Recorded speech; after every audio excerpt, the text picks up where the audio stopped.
Pasca kebakaran Kemayoran, material bangunan masih berserakan dan posko pengungsian masih menjadi tumpuan harapan bagi para korban. Banjirop kembali reda Muara Angke, fenomena pasang laut tinggi diprediksi akan terus meningkat hingga akhir tahun 2024. Ratusan mahasiswa dari berbagai universitas menggelar demonstrasi tuntutan kasus Harun Masiku di depan gedung KPK. Menjelang Natal dan Tahun Baru, harga pangan di beberapa pasar, terkhususnya Tangerang Selatan, mengalami kenaikan harga yang tajam.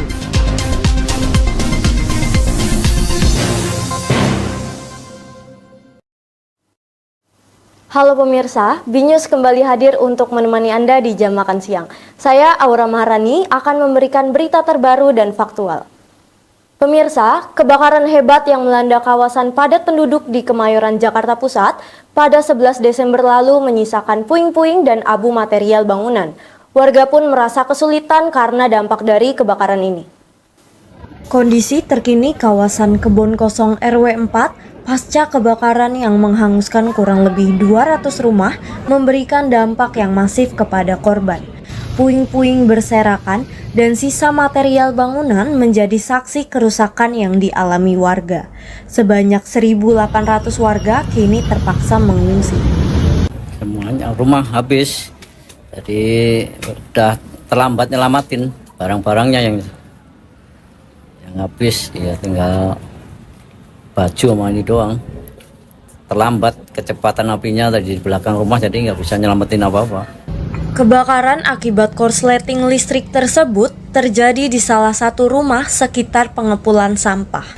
Posko pengungsian telah didirikan untuk menampung warga yang kehilangan rumah, serta disediakan pula layanan medis untuk memastikan kesehatan para pengungsi. Mudah-mudahan bisa dibangun lagi di sementara, jangan dipindah ke rumah susun, maunya orang sini. Maunya boleh dibangun lagi, biarpun jelek-jelekan, biarpun dikit-dikit bisa, penting bisa dibangun lagi. Rencananya, proses evakuasi dilakukan bertahap dan akan memakan waktu berbulan-bulan. Bantuan logistik dari pemerintah dan berbagai organisasi terus berdatangan, tetapi kebutuhan sehari-hari masih sulit terpenuhi. Saat ini, pihak BPBD telah memberikan penanganan bagi korban dengan mendirikan 3 unit tenda pengungsian dekat lokasi kejadian. Hal ini berdampak pada anak-anak yang tidak bisa bersekolah seperti biasa dan juga para orang tua berusaha memulai kembali hidup mereka dengan kondisi yang serba terbatas. Banjirop kembali terjadi pada 13 Desember di daerah Muara Angke, Jakarta Utara. Banjir yang terjadi sejak pukul 6 pagi hari langsung memasuki pemukiman dengan cepat. Banjir yang terjadi karena pasang air laut menyebabkan sebagian besar wilayah terendam. Warga pun mengaku kesulitan karena aktivitas mereka yang terhambat. Banjirop kembali menerjang kawasan Muara Angke, Jakarta Utara.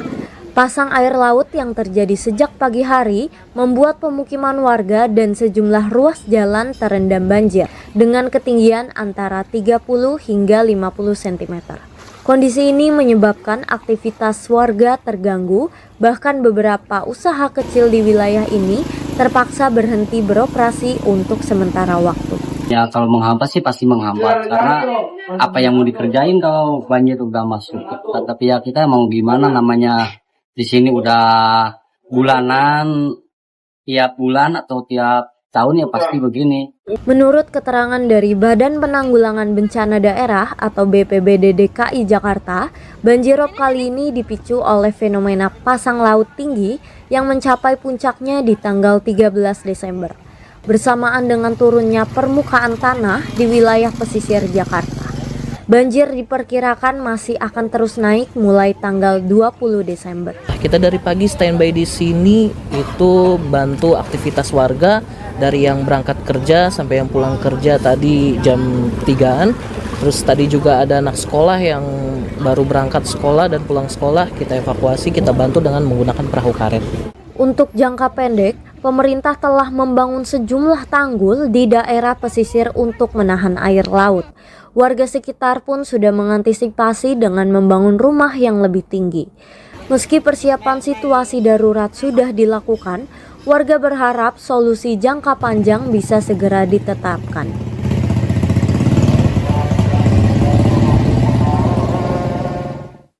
Sejumlah perwakilan mahasiswa dari berbagai universitas menggelar aksi demonstrasi di depan gedung KPK pada 19 Desember. Demo ini ditunjukkan untuk mendesak KPK agar segera menuntaskan kasus Harun Masiku. Ratusan mahasiswa dari berbagai universitas di Indonesia menggelar aksi demonstrasi di depan gedung KPK pada Kamis 19 Desember. Mereka menuntut lembaga KPK yang dianggap sebagai lembaga independen agar menindak tegas untuk menuntaskan kasus-kasus korupsi yang belum selesai, terkhususnya kasus Harun Masiku. Dengan membawa berbagai spanduk dan poster, para demonstran menyuarakan desakan untuk menemukan Masiku secepatnya.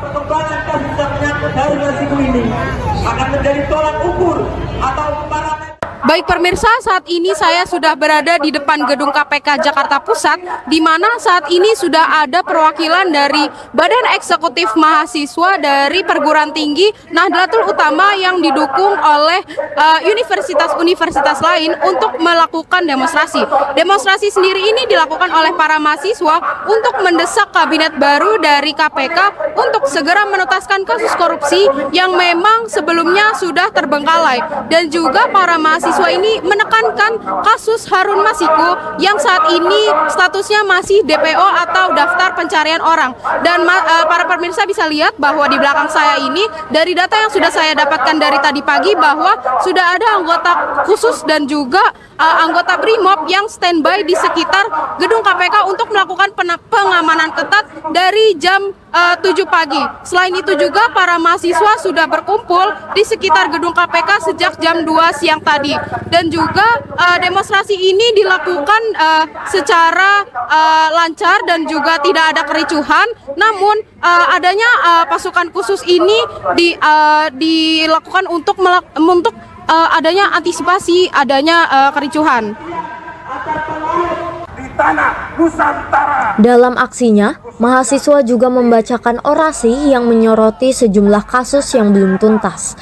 Selain itu, mereka meminta evaluasi menyeluruh terhadap pimpinan KPK yang dinilai kurang transparan. Aksi demonstrasi berlangsung damai meski sempat menutup sebagian ruas jalan Kuningan Persada.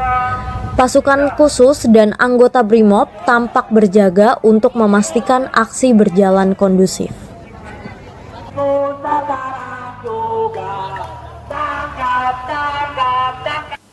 Menjelang perayaan Natal 2024 dan Tahun Baru 2025, harga sejumlah komoditas pangan di Tangerang Selatan, terkhususnya Pasar Ciputat, mengalami lonjakan.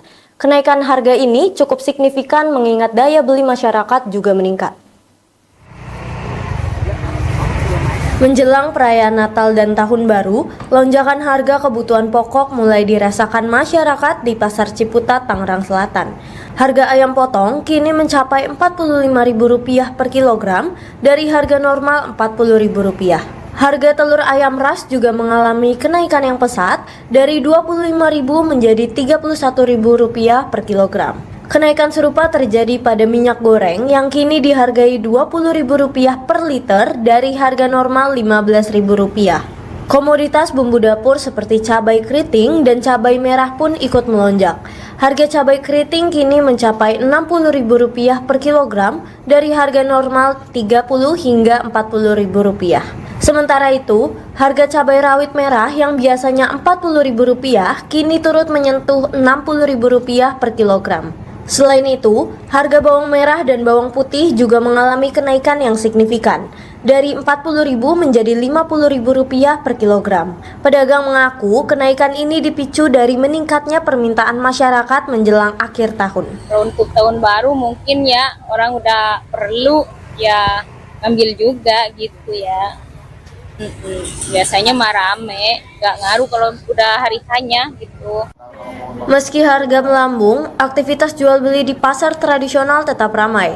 Masyarakat mengaku tetap membeli kebutuhan pokok untuk mempersiapkan perayaan akhir tahun meskipun harus menyesuaikan dengan anggaran. Oh, udah pasti ada. Yang tadinya biasanya kita normal, kalau naik kan pendapatan orang sehari-hari kan nggak sama kadang-kadang kan. Ya, kalau ada kenaikan nggak setuju. Kenaikan harga bahan pangan ini diprediksi masih akan terus berlangsung hingga puncaknya perayaan Natal dan Tahun Baru. Masyarakat dihimbau untuk tetap bijak dalam mengatur pengeluaran selama musim liburan. Pemirsa, pasca Tahun Baru dan menjelang Lebaran mendatang, Pasar Kebayoran terlihat ramai seperti biasa dengan aktivitas jual belinya. Namun yang menjadi perhatian utama adalah harga pangan mengalami kenaikan karena permintaan yang juga semakin bertambah. Selengkapnya sudah ada Nazwa di lokasi yang akan melaporkan situasi Pasar Kebayoran di awal tahun 2025.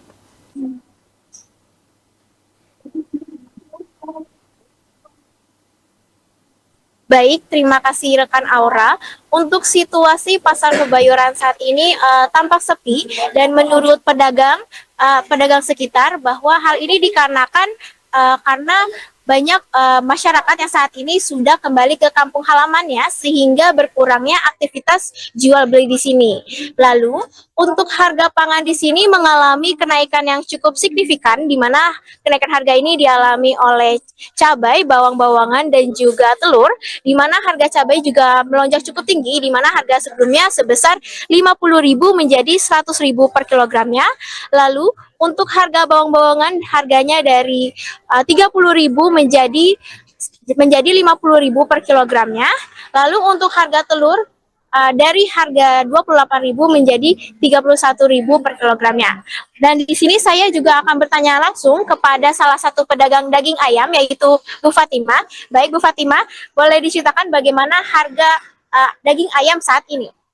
Saat ini naiknya dari harga ukuran 1213 itu sekarang menjadi 45 dari harga 40.000. Baik. Apakah kira-kira berapa lama sih kenaikan harga ini akan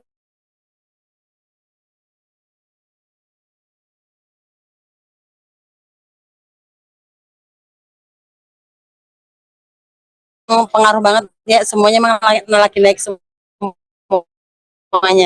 Jadi yang biasanya ngambil 12 ekor, 15 ekor sekarang ngambil 6, 7, 8 gitu aja. berkurang? Iya, makin berkurang. Baik, terima kasih Bu Fatima. Selamat kembali berikan. Harga ini juga dialami oleh daging ayam, di mana daging ayam ini harganya sebelumnya sebesar 40.000 menjadi 45.000 untuk per ekornya. Lalu untuk kenaikan harga ini kemungkinan akan berlangsung hingga Lebaran 2025 dan kenaikan harga ini juga berdampak kepada pedagang di mana mengalami penurunan penjualan. Demikian laporan langsung dari Jakarta Selatan, saya Nazwa kembali ke studio. Selamat datang tahun 2025, selamat datang juga era keluar uang lebih banyak. Natal, Tahun Baru, Imlek, dan juga Idul Fitri hadir berturut-turut, membuat masyarakat harus ekstra kerja keras. PPN yang sebelumnya disukan naik, sekarang sudah turun dan dibatalkan. Dan bagaimana nasib kenaikan harga pangan yang terus-terusan naik dan bagaimana masyarakat menghadapi tantangan kenaikan harga ini. Kami akan langsung bertanya ke salah satu mahasiswa UIN Jakarta yaitu Mas Bisma yang sudah bergabung bersama kami siang hari ini. Halo, selamat siang Mas Bisma. Selamat siang, Mbak. Nah, Mas Bisma ini merupakan mahasiswa yang sangat aktif di dalam kampusnya, kegiatan kampus. Mas Bisma ini pernah menjadi sekretaris LSO Ekonomi dan Bisnis Syariah di tahun 2024 dan aktif juga di BEM Fakultas dan juga pernah ikut kepanitiaan Economic Development Summit Fall 2, lalu juga aktif dalam organisasi dan juga iTalk ID ya Mas. Lalu Mas Bisma juga menjadi delegasi mahasiswa FEB UIN Jakarta Student Mobility Program University Teknologi Malaysia di 2024. Nah Mas Bisma, setelah melihat kegiatan Mas Bisma yang sangat aktif ya, ini terlihat ketertarikan Mas Bisma terhadap isu-isu perekonomian ya. Bisa dijelaskan itu mulai dari iTalk dan juga ke Malaysia kemarin yang menjadi delegasi mahasiswa. Baik, sebelumnya perkenalkan nama saya Bisma Nugraha. Saya merupakan mahasiswa aktif Prodi Ekonomi Bangunan UIN Syarif Hidayatullah Jakarta, Fakultas Ekonomi dan Bisnis. Saya saat ini merupakan mahasiswa aktif semester 6, baru masuk semester 6. Selama 6 semester terakhir, saya aktif di kegiatan organisasi yang khususnya kegiatan membahas terkait isu-isu ekonomi yang ada di iTalk. iTalk ini sejarahnya kami mahasiswa di FEB sama-sama membangun suatu platform yang untuk berdiskusi terkait isu-isu ekonomi yang sedang terjadi baik di dunia maupun di Indonesia gitu. Dan untuk kemarin yang di Malaysia itu, kemarin saya merupakan delegasi mahasiswa dari FEB untuk mengikuti program di University Teknologi Malaysia. Itu saya di sana membahas green economy maupun fintech, financial technology gitu. Oke, nah dari pengalaman Mas Bisma ini dapat terlihat kalau Mas Bisma memang tertarik ya dalam perekonomian ini. Nah, berarti balik lagi ke topik kita membahas tentang harga pangan yang naik di Indonesia ini. Sebenarnya kalau dilihat masyarakat dan saya sendiri pun hanya tahu, harga pangan naik karena memang ada Nataru seperti itu. Tapi boleh dijelaskan nggak Mas, situasi sebenarnya apa sih yang terjadi ini kenaikan pangan ini, kenapa? Baik, sebenarnya kalau misalkan kita lihat trennya dari tahun ke tahun yang memang sering kerap terjadi itu adanya kenaikan komoditas pangan di pergantian tahun gitu. Khususnya setelah ada Natal dan Tahun Baru gitu kan, ada pelonjakan harga dari komoditas pangan. Hal ini namanya inflasi. Ini merupakan inflasi, dan inflasi itu pada dasarnya kenaikan suatu harga komoditas secara berturut-turut dalam waktu tertentu gitu. Dan inflasi ini juga bisa diartikan sebagai adanya melemahnya dari nilai tukar mata uang gitu sendiri.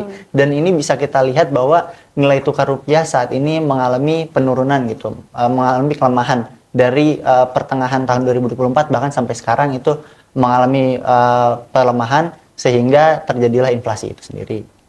Oke, nah berarti memang kenaikan ini tidak hanya kenaikan saja, tapi memang terus-terusan terjadi setiap tahun, namanya inflasi ya Mas. Betul. Nah, boleh dijelaskan nggak sih Mas, inflasi ini sebenarnya faktor-faktornya tuh apa saja?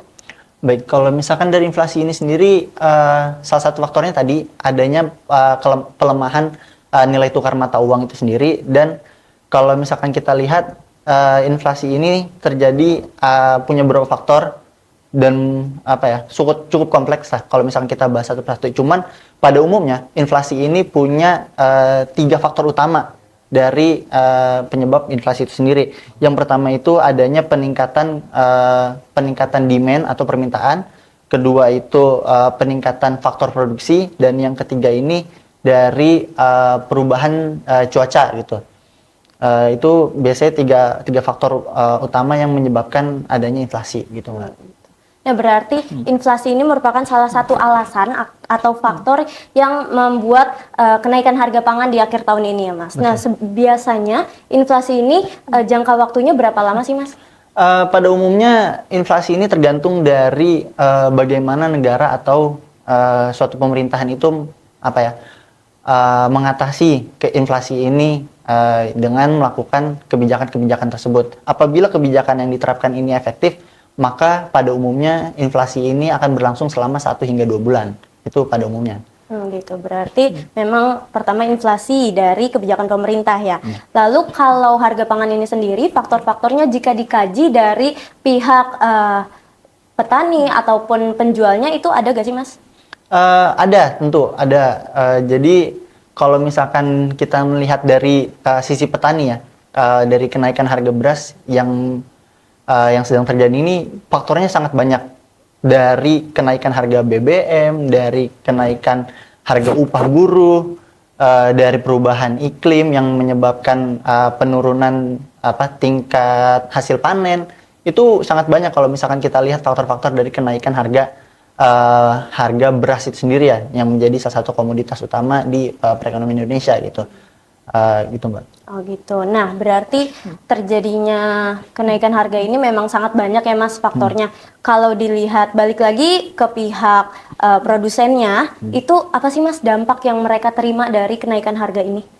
Sebenarnya kalau misalkan dari kenaikan harga ini untuk produsen itu ada dua kemungkinan ya, antara positif dan negatifnya. Untuk yang positifnya tentu saja dari kenaikan harga ini mereka akan mendapatkan keuntungan yang lebih banyak.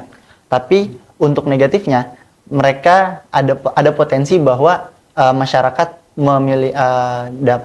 memiliki penurunan daya beli sehingga mereka mengalami penurunan penjualan gitu. Itu dua kemungkinan yang bisa terjadi dari adanya kenaikan harga itu sendiri untuk dari sisi produsennya. Oh gitu. Nah, tadi sudah membahas dari sisi produsennya. Sekarang kita membahas dari sisi pembelinya nih Mas.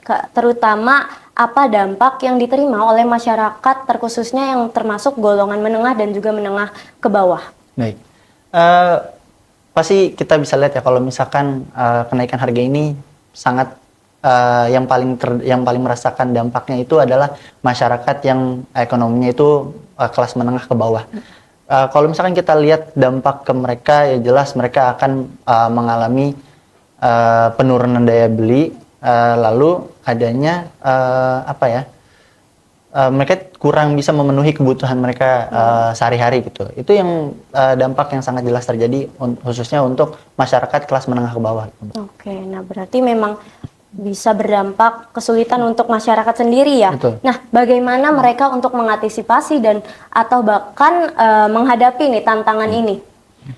Sebenarnya untuk mengantisipasinya yang saya pahami dan saya ketahui itu money management atau pengaturan pengeluaran keuangan gitu dari masing-masing individu maupun keluarga. Ini yang perlu mereka pahami itu jadi untuk pengeluaran itu dibagi menjadi 3. Primary consumption, terus habis itu ada secondary consumption, sama satu lagi itu savings.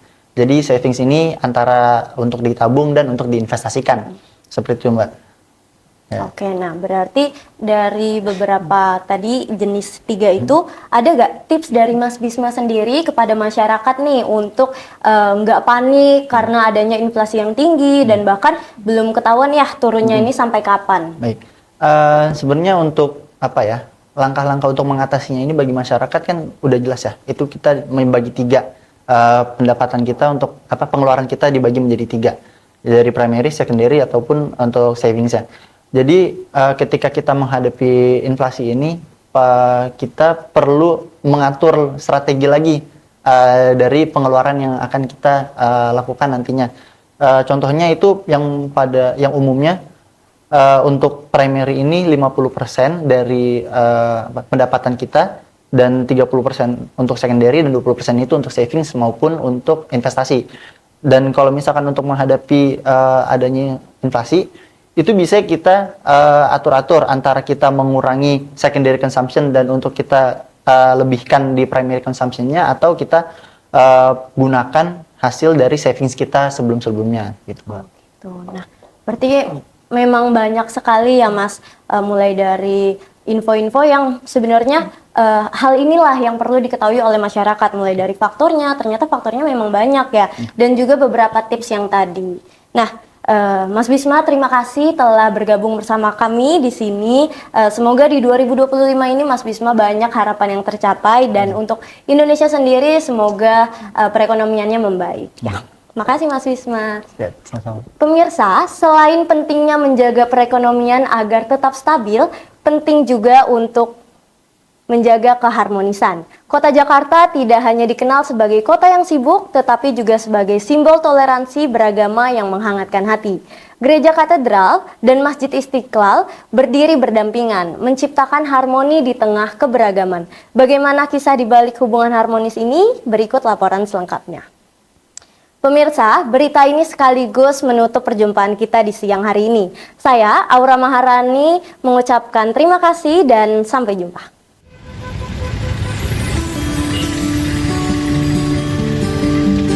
Di tengah hiruk-pikuk kota Jakarta, terdapat sebuah simbol kerukunan umat beragama yang begitu unik. Dua tempat ibadah megah, Gereja Katedral Jakarta dan Masjid Istiqlal, berdiri berdampingan, membawa suasana damai dan harmoni di tengah keragaman. Gereja Katedral dengan arsitektur neogotiknya yang khas merupakan salah satu bangunan bersejarah di Indonesia, berdiri sejak tahun 1901. Tepat di seberangnya, Masjid Istiqlal yang dibangun untuk merayakan kemerdekaan Indonesia diresmikan pada tahun 1978, menjadikannya masjid terbesar di Asia Tenggara. Kerukunan tidak hanya terlihat dalam kedua bangunan, tetapi juga dalam aksi nyata seperti pada perayaan Natal. Menyambut damai Natal, jadi harapannya untuk umat antaragama semoga tetap damai, hidup dengan toleransi antar umat beragama. Kedua pihak saling mendukung dengan menyediakan fasilitas seperti lahan parkir dan keamanan tambahan. Kalau untuk kontribusi paling dari segi lahan parkir, Kak. Kalau memang di katedral itu overload parkirnya, larinya semua ke sini semua. Disinilah Jakarta memperlihatkan pesona terbaiknya, di mana perbedaan bukanlah pemisah, melainkan pengikat yang menyatukan. Gereja Katedral dan Masjid Istiqlal menjadi pengingat bahwa harmoni dalam keberagaman adalah kekuatan sejati Indonesia. Sungguh indah harmonisasi dan toleransi yang tercipta antara Gereja Katedral dan Masjid Istiqlal. Kebersamaan dan sikap saling menghargai yang tinggi menjadi inspirasi bagi kita semua untuk terus menjaga kerukunan di tengah keberagaman. Jadi tahun ini yang sudah hampir selesai, Keuskupan Agung Jakarta itu menggaungkan semangat solidaritas.